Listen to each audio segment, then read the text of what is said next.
Chapter 2. About halfway between West Egg and New York, the motor road hastily joins the railroad and runs beside it for a quarter of a mile, so as to shrink away from a certain desolate area of land. This is a valley of ashes, a fantastic farm where ashes grow like wheat into ridges and hills and grotesque gardens, where ashes take the forms of houses and chimneys and rising smoke and, finally, with a transcendent effort, of ash-gray men who move dimly and already crumbling through the powdery air.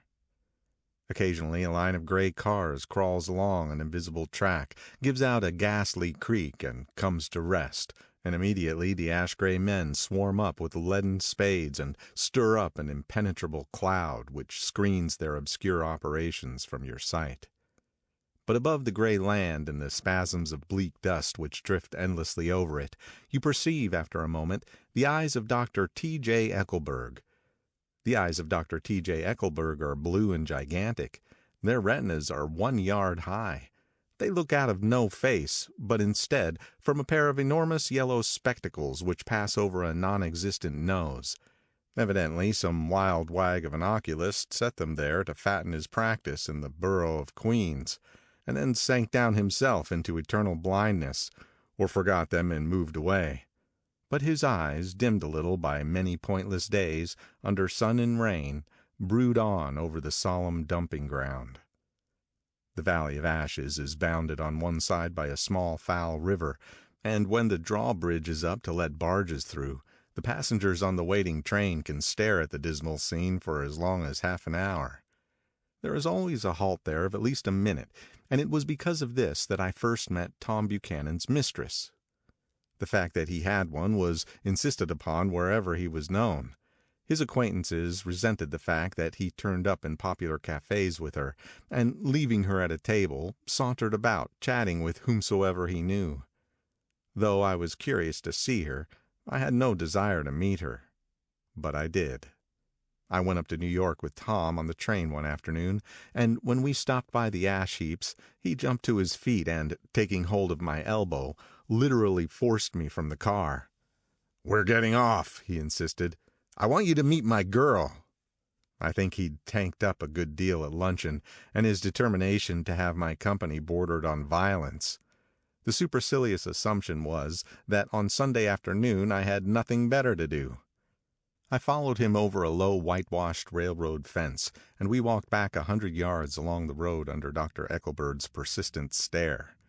The only building in sight was a small block of yellow brick, sitting on the large edge of the wasteland, a sort of compact main street ministering to it, and contiguous to absolutely nothing. One of the 3 shops it contained was for rent, and another was an all-night restaurant, approached by a trail of ashes. The third was a garage. Repairs. George B. Wilson. Cars bought and sold. I followed Tom inside. The interior was unprosperous and bare.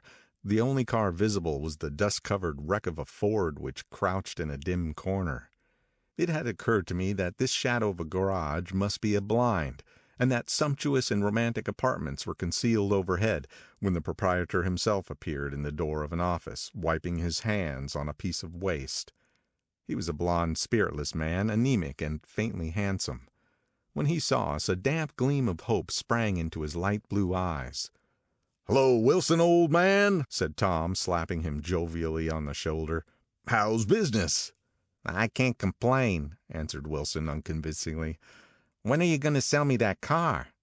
"Next week. I've got my man working on it now." "Works pretty slow, don't he?" "No, he doesn't," said Tom coldly. "And if you feel that way about it, maybe I'd better sell it somewhere else after all." "I don't mean that," explained Wilson quickly. "I just meant—" His voice faded off, and Tom glanced impatiently around the garage. Then I heard footsteps on the stairs, and in a moment the thickish figure of a woman blocked out the light from the office door. She was in the middle 30s and faintly stout, but she carried her flesh sensuously, as some women can. Her face, above a spotted dress of dark blue crêpe de chine, contained no facet or gleam of beauty, but there was an immediately perceptible vitality about her, as if the nerves of her body were continually smoldering. She smiled slowly, and, walking through her husband as if he were a ghost, shook hands with Tom, looking him flush in the eye. Then she wet her lips and, without turning around, spoke to her husband in a soft, coarse voice. "Get some chairs, why don't you, so somebody can sit down?" "Oh, sure," agreed Wilson hurriedly, and went toward the little office, mingling immediately with the cement color of the walls. A white ashen dust veiled his dark suit and his pale hair as it veiled everything in the vicinity, except his wife, who moved close to Tom. "I want to see you," said Tom intently. "Get on the next train." "All right." "I'll meet you by the newsstand on the lower level." She nodded and moved away from him just as George Wilson emerged with 2 chairs from his office door. We waited for her down the road and out of sight. It was a few days before the 4th of July, and a gray, scrawny Italian child was setting torpedoes in a row along the railroad track. "Terrible place, isn't it?" said Tom, exchanging a frown with Dr. Eckelberg. "Awful. It does her good to get away." "Doesn't her husband object?" "Wilson? He thinks she goes to see her sister in New York. He's so dumb, he doesn't know he's alive." So Tom Buchanan and his girl and I went up together to New York. Or not quite together, for Mrs. Wilson sat discreetly in another car. Tom deferred that much to the sensibilities of those East Eggers who might be on the train. She had changed her dress to a brown-figured muslin, which stretched tight over her rather wide hips as Tom helped her to the platform in New York. At the newsstand, she bought a copy of Town Tattle and a moving picture magazine, and in the station drugstore some cold cream and a small flask of perfume. Upstairs, in the solemn echoing drive, she let 4 taxicabs drive away before she selected a new one, lavender-colored with gray upholstery, and in this we slid out from the mass of the station into the glowing sunshine. But immediately she turned sharply from the window and, leaning forward, tapped on the front glass. "I want to get one of those dogs," she said earnestly. "I want to get one for the apartment. They're nice to have. A dog." So we backed up to a gray old man who bore an absurd resemblance to John D. Rockefeller. In a basket swung from his neck cowered a dozen very recent puppies of an indeterminate breed. "What kind are they?" asked Mrs. Wilson eagerly as he came to the taxi window. "All kinds. What kind do you want, lady?" "I'd like to get one of those police dogs. I don't suppose you got that kind." The man peered doubtfully into the basket, plunged in his hand, and drew one up, wriggling by the back of the neck. "That's no police dog," said Tom. "No, it's not exactly a police dog," said the man with disappointment in his voice. "It's more of an Airedale." He passed his hand over the brown wash rag of a back. "Look at that coat. Some coat. That's a dog that'll never bother you with catching cold." "I think it's cute," said Mrs. Wilson enthusiastically. "How much is it?" "That dog?" He looked at it admiringly. "That dog will cost you $10. The Airedale, undoubtedly there was an Airedale concerned in it somewhere, though its feet were startlingly white, changed hands and settled down into Mrs. Wilson's lap, where she fondled the weatherproof coat with rapture. "Is it a boy or a girl?" she asked delicately. "That dog? That dog's a boy." "It's a bitch," said Tom derisively. "Here's your money. Go and buy 10 more dogs with it." We drove over to Fifth Avenue, warm and soft, almost pastoral, on the summer Sunday afternoon. I wouldn't have been surprised to see a great flock of white sheep turn the corner. "Hold on," I said. "I have to leave you here." "No, you don't," interposed Tom quickly. "Myrtle'll be hurt if you don't come up to the apartment. Won't you, Myrtle?" "Come on," she urged. "I'll telephone my sister Catherine. She's said to be very beautiful by people who ought to know." "Well, I'd like to, but—" We went on, cutting back again over the park toward the West Hundreds. At 158th Street the cab stopped at one slice in a long white cake of apartment houses. Throwing a regal homecoming glance around the neighborhood, Mrs. Wilson gathered up her dog and her other purchases and went haughtily in. "I'm going to have the McKees come up," she announced as we rose in the elevator. "And of course, I've got to call up my sister, too." The apartment was on the top floor, a small living room, a small dining room, a small bedroom, and a bath. The living room was crowded to the doors with a set of tapestried furniture entirely too large for it, so that to move about was to stumble continually over scenes of ladies swinging in the gardens of Versailles. The only picture was an over-enlarged photograph, apparently a hen sitting on a blurred rock. Looked at from a distance, however, the hen resolved itself into a bonnet, and the countenance of a stout old lady beamed down into the room. Several old copies of Town Tattle lay on the table, together with a copy of Simon Called Peter, and some of the small scandal magazines of Broadway. Mrs. Wilson was first concerned with the dog. A reluctant elevator boy went for a box full of straw and some milk, to which he added, on his own initiative, a tin of large, hard dog biscuits, one of which decomposed apathetically in the saucer of milk all afternoon. Meanwhile, Tom brought out a bottle of whiskey from a locked bureau door. I have been drunk just twice in my life, and the second time was that afternoon, so everything that happened has a dim, hazy cast over it, although until after 8 o'clock the apartment was full of cheerful sun. Sitting on Tom's lap, Mrs. Wilson called up several people on the telephone. Then there were no cigarettes, and I went out to buy some at the drugstore on the corner. When I came back, they had both disappeared, so I sat down discreetly in the living room and read a chapter of Simon Called Peter. Either it was terrible stuff or the whiskey distorted things, because it didn't make any sense to me. Just as Tom and Myrtle, after the first drink Mrs. Wilson and I called each other by our first names, reappeared, company commenced to arrive at the apartment door. The sister, Catherine, was a slender, worldly girl of about 30, with a solid, sticky bob of red hair and a complexion powdered milky white. Her eyebrows had been plucked and then drawn on again at a more rakish angle, but the efforts of nature toward the restoration of the old alignment gave a blurred air to her face. When she moved about, there was an incessant clicking as innumerable pottery bracelets jingled up and down upon her arms. She came in with such a proprietary haste and looked around so possessively at the furniture that I wondered if she lived here. But when I asked her, she laughed immoderately, repeated my question aloud, and told me she lived with her girlfriend at a hotel. Mr. McKee was a pale, feminine man from the flat below. He had just shaved, for there was a white spot of lather on his cheekbone, and he was most respectful of his greeting to everyone in the room. He informed me that he was in the artistic game, and I gathered later that he was a photographer and had made the dim enlargement of Mrs. Wilson's mother, which hovered like an ectoplasm on the wall. His wife was shrill, languid, handsome, and horrible. She told me with pride that her husband had photographed her 127 times since they had been married. Mrs. Wilson had changed her costume some time before, and was now attired in an elaborate afternoon dress of cream-colored chiffon, which gave out a continual rustle as she swept about the room.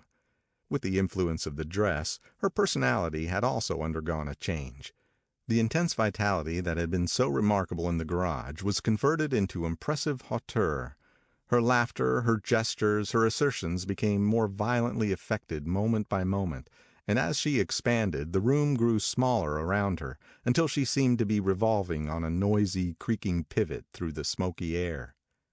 "My dear," she told her sister in a high mincing shout, "most of these fellows will cheat you every time. All they think of is money. I had a woman up here last week to look at my feet, and when she gave me the bill you'd have thought she had my appendicitis out." "What was the name of the woman?" asked Mrs. McKee. "Mrs. Eberhardt. She goes around looking at people's feet in their own homes." "I like your dress," remarked Mrs. McKee. "I think it's adorable." Mrs. Wilson rejected the compliment by raising her eyebrow in disdain. "It's just a crazy old thing," she said. "I just slip it on sometimes when I don't care what I look like." "But it looks wonderful on you, if you know what I mean," pursued Mrs. McKee. "If Chester could only get you in that pose, I think he can make something of it." We all looked in silence at Mrs. Wilson, who removed a strand of hair from over her eyes and looked back at us with a brilliant smile. Mr. McKee regarded her intently with his head on one side, and then moved his hand back and forth slowly in front of his face. "I should change the light," he said after a moment. "I'd like to bring out the modeling of the features, and I'd try to get hold of all that back hair." I wouldn't think of changing the light," cried Mrs. McKee. "I think it's—" Her husband said, "Shh," and we all looked at the subject again, whereupon Tom Buchanan yawned audibly and got to his feet. "You McKees have something to drink," he said. "Get some more ice and mineral water, Myrtle, before everybody goes to sleep." "I told that boy about the ice." Myrtle raised her eyebrows in despair at the shiftlessness of the lower orders. "These people, you have to keep after them all the time." She looked at me and laughed pointlessly. Then she flounced over to the dog, kissed it with ecstasy, and swept into the kitchen, implying that a dozen chefs awaited her orders there. "I've done some nice things out on Long Island," asserted Mr. McKee. Tom looked at him blankly. "2 of them we have framed downstairs." "2 what?" demanded Tom. "2 studies. One of them I call Montauk Point, the Gulls, and the other I call Montauk Point, the Sea." The sister Catherine sat down beside me on the couch. "Do you live on Long Island, too?" she inquired. "I live at West Egg." "Really? I was down there at a party about a month ago, at a man named Gatsby's. Do you know him?" "I live next door to him." "Well, they say he's a nephew or a cousin of Kaiser Wilhelm's. That's where all his money comes from." "Really?" She nodded. "I'm scared of him. I'd hate to have him get anything on me." This absorbing information about my neighbor was interrupted by Mrs. McKee's pointing suddenly at Catherine. "Chester, I think you could do something with her," she broke out, but Mr. McKee only nodded in a bored way, and turned his attention to Tom. "I like to do more work on Long Island if I could get the entry. All I ask is that they should give me a start." "Ask Myrtle," said Tom, breaking into a short shout of laughter as Mrs. Wilson entered with a tray. "She'll give you a letter of introduction, won't you, Myrtle?" "Do what?" she asked, startled. "You'll give McKee a letter of introduction to your husband so he can do some studies on him." His lips moved silently for a moment as he invented George B. Wilson at the gasoline pump, or something like that. Catherine leaned close to me and whispered in my ear, "Neither of them can stand the person they're married to." "Can't they?" "Can't stand them." She looked at Myrtle and then at Tom. "What I say is, why go on living with them if they can't stand them? If I was them, I'd get a divorce and get married to each other right away." "Doesn't she like Wilson either?" The answer to this was unexpected. It came from Myrtle, who had overheard the question, and it was violent and obscene. "You see," cried Catherine triumphantly.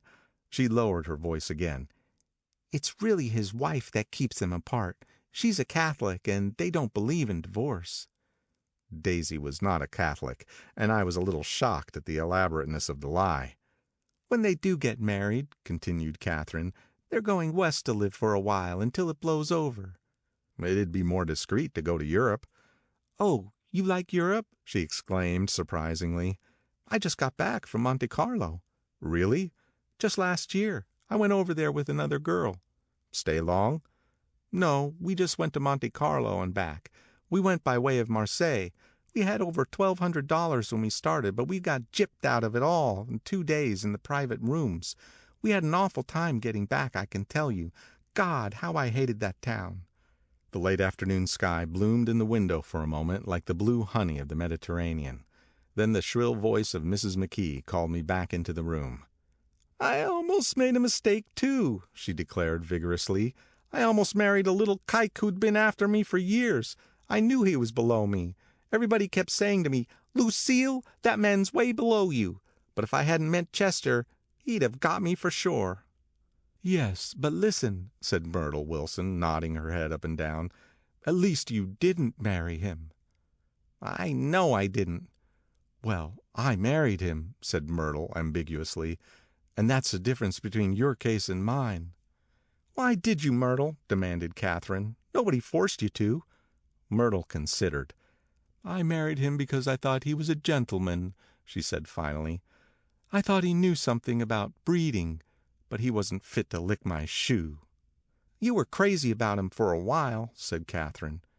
"Crazy about him!" cried Myrtle incredulously. "Who said I was crazy about him? I never was any more crazy about him than I was about that man there." She pointed suddenly at me, and everyone looked at me accusingly. I tried to show by my expression that I expected no affection. The only crazy I was when I married him. I knew right away I made a mistake. He borrowed somebody's best suit to get married in and never told me about it, and the man came after it one day when he was out. "Oh, is that your suit?" I said. This is the first I ever heard about it, but I gave it to him, and then I lay down and cried to beat the band all afternoon. "She really ought to get away from him," resumed Catherine to me. "They've been living over that garage for 11 years, and Tom's the first sweetie she ever had." The bottle of whiskey, a second one, was now in constant demand by all present, excepting Catherine, who felt just as good on nothing at all. Tom rang for the janitor and sent him for some celebrated sandwiches, which were a complete supper in themselves. I wanted to get out and walk eastward toward the park through the soft twilight, but each time I tried to go I became entangled in some wild, strident argument which pulled me back, as if with ropes, into my chair. Yet high over the city our line of yellow windows must have contributed their share of human secrecy to the casual watcher in the darkening streets, and I saw him, too, looking up and wondering. I was within and without, simultaneously enchanted and repelled by the inexhaustible variety of life. Myrtle pulled her chair close to mine, and suddenly her warm breath poured over me the story of her first meeting with Tom. "It was on the two little seats facing each other that are always the last ones left on the train. I was going up to New York to see my sister and spend the night. He had on a dress suit and patent leather shoes, and I couldn't keep my eyes off him. But every time he looked at me I had to pretend to be looking at the advertisement over his head. When we came into the station he was next to me, and his white shirt front pressed against my arm, and so I told him I'd have to call a policeman. But he knew I lied. I was so excited that when I got into the taxi with him I didn't hardly know I wasn't getting into a subway train. All I kept thinking about over and over was, 'You can't live forever, you can't live forever.'" She turned to Mrs. McKee, and the room rang full of her artificial laughter. "My dear," she cried, "I'm going to give you this dress as soon as I'm through with it. I've got to get another one tomorrow. I'm going to make a list of all the things I've got to get. A massage, and a wave, and a collar for the dog, and one of those cute little ashtrays where you touch a spring, and a wreath with a black silk bow for Mother's grave that'll last all summer. I've got to write down a list so I won't forget all the things I got to do." It was 9 o'clock. Almost immediately afterward I looked at my watch and found it was 10. Mr. McKee was asleep on the chair with his fists clenched in his lap, like a photograph of a man in action. Taking out my handkerchief, I wiped from his cheek the spot of dried lather that had worried me all the afternoon. The little dog was sitting on the table looking with blind eyes through the smoke, and from time to time groaning faintly. People disappeared, reappeared, made plans to go somewhere, and then lost each other, searched for each other, found each other a few feet away. Sometime toward midnight Tom Buchanan and Mrs. Wilson stood face to face discussing, in impassioned voices, whether Mrs. Wilson had any right to mention Daisy's name. "Daisy, Daisy, Daisy," shouted Mrs. Wilson. "I'll say it whenever I want to. Daisy, Making a short, deft movement, Tom Buchanan broke her nose with his open hand. Then there were bloody towels upon the bathroom floor, and women's voices scolding, and high over the confusion a long broken wail of pain. Mr. McKee awoke from his doze and started in a daze toward the door. When he had gone halfway he had turned around and stared at the scene, his wife and Catherine scolding and consoling as they stumbled here and there among the crowded furniture with articles of aid, and the despairing figure on the couch, bleeding fluently and trying to spread a copy of Town Tattle over the tapestry scenes of Versailles. Then Mr. McKee turned and continued on out the door. Taking my hat from the chandelier, I followed. "Come to lunch some day," he suggested, as we groaned down in the elevator. "Where?" "Anywhere." "Keep your hands off the lever," snapped the elevator boy. "I beg your pardon," said Mr. McKee with dignity. "I didn't know I was touching it."